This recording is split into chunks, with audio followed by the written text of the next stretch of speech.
V petek, 12. marca, je na šolskem centru Rudolfa Maistra potekal drugi Maistrov kviz. Ne bom rekla, ne zmaga najmočnejši, ampak dobite maksimalno število točk vsi. Zbrali so se dijaki 5 šol.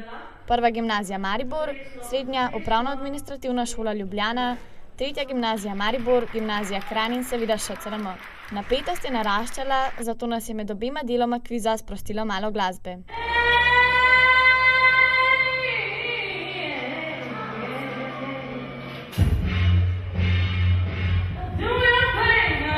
Nekaj stvari nam je zaupal tudi veteran Niko Sadnikar, ki je generala osebno spoznal. Organizatorji so nam povedali namen kviza. Zato, ker letos praznujemo 60 let gimnazije na šolskem centru Rudolfa Maistra in 30 let ekonomskega izobraževanja. Zdela se nam je ta oblika primerna in blizu dijakom, majčkeno tekmovalna, hkrati pa prijazna. Pa mislite, da so to vrstni kvizi za dijake zanimivi? Mentorji so bili takoj pripravljeni sodelovati, to je bil takojšen odziv in če je to kriterij, potem mislim, da je primeren način za tekmovanje. Tudi prva gimnazija Maribor in gimnazija Kranj ste odgovorili pravilno. Tako da prva, tretja gimnazija Kranj dobita pa eno točko.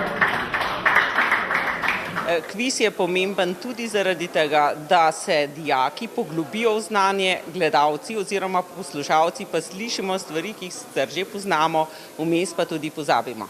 Zmagovalce smo med drugim povprašali o pripravah na kviz. Ja, priprave smo v bistvu začeli pred kakšnimi 14 dni, so nam povedali, da bomo šli tekmovati.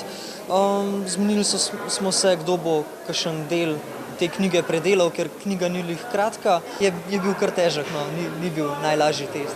Ja, z nagradom smo zelo zadovoljni, nismo si predstavljali, da bojo take. Ponavadi na tekmovanjih dobiš kakšno mapo, če imaš srečo, pa 2-3 knjige, USB, kavica, vse, kar v bistvu hočeš. Ne? Na koncu so se udeleženci lahko pogostili ob dobri hrani in pijači.